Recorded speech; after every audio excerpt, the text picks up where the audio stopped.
মার্কিন president Donald ট্রাম্পের বিরুদ্ধে যুক্তরাষ্ট্র জুড়ে রাস্তায় নেমেছেন হাজার হাজার মানুষ। স্থানীয় সময় শনিবার দেশটির রাজধানী ওয়াশিংটন ডিসি, নিউ ইয়র্ক এবং শিকাগো সহ প্রধান শহরগুলোয় বিক্ষোভ করেন তারা। মূলত ট্রাম্প প্রশাসনের অভিবাসীদের বিতরণ, সরকারি চাকরি থেকে ছাঁটাই, গাজা ও ইউক্রেন নীতির বিরোধীরা বিক্ষোভে অংশ নেন। টেলিভিশনে দেখা যায় হোয়াইট হাউসের সামনে বিভিন্ন স্লোগান সংবলিত প্ল্যাকার্ড নিয়ে বিক্ষোভকারীরা অবস্থান নিয়েছেন। এ সময় বিভিন্ন স্থানে বিক্ষোভকারীদের অভিবাসীদের সমর্থনে এবং ট্রাম্প প্রশাসনের অভিবাসীদের বের করে দেওয়ার বিরুদ্ধে স্লোগান দিতে দেখা যায়। যেসব বিশ্ববিদ্যালয় ট্রাম্প প্রশাসনের তহবিল কমিয়ে বা বন্ধ করে দেওয়ার হুমকিতে আছে, বিক্ষোভকারীরা তাদের প্রতিও সংহতি জানিয়েছেন। Something that the people want, the people are turning out in hundreds of thousands, even millions in resistance. White হাউসের কাছে লাফায়েট স্কয়ারে বিক্ষোভকারীরা বলেন, ট্রাম্প ও তার প্রশাসন অভিবাসীদের বের করে দিতে যুক্তরাষ্ট্রের আইন ব্যবহার করতে শুরু করেছে। এই অবস্থায় প্রতিবেশীদের বাঁচাতে তারা নেটওয়ার্ক এবং প্রতিরোধ ব্যবস্থা গড়ে তোলার চেষ্টা করছে। 50 states, 50 protests, one movement. মাত্র 30% টাকায় জমির মালিক হয়ে নতুন বাংলাদেশের গড়ে তোলার স্বপ্ন দেখা বাংলা বসতি।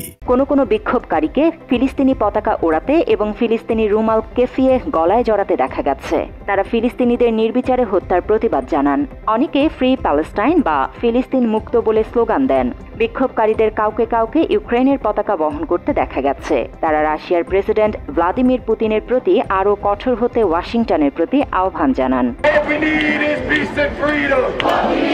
প্রসঙ্গত, গত জানুয়ারিতে ক্ষমতা গ্রহণের পর থেকে গুরুত্বপূর্ণ কিছু নীতি গ্রহণ করেছেন ডোনাল্ড ট্রাম্প। নতুন গঠন করা সরকারি দক্ষতা বিভাগের দায়িত্ব দেন ইলন মাস্ককে। এরপর থেকে তার দল কেন্দ্রীয় সরকারের 23 লাখ কর্মচারীর মধ্যে 2 লাখের বেশি পদ শূন্য করেছে। ট্রাম্প প্রশাসন সম্প্রতি অনেক বিদেশি শিক্ষার্থীদের গ্রেফতার করেছে।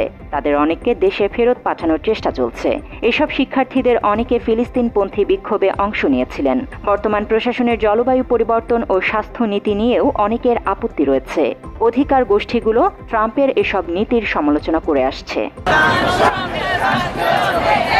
বিক্ষোভের সময় ওয়াশিংটন মনুমেন্টের পাশে বিভিন্ন ব্যানারে লেখা ছিল, ঘৃণা কোনো জাতিকে মহান করে না, সবার জন্য সমান অধিকার মানে আপনার অধিকার কমে যাওয়া নয়। এদিকে 50501 আগামী 1 মে যুক্তরাষ্ট্র জুড়ে পরবর্তী বিক্ষোভের ডাক দিয়েছে। এই দিনের কর্মসূচির নাম মে ডে স্ট্রং বা মে দিবসের শক্তি। জান্নাতুল ফেরদৌস তমা, বাংলা এডিশন।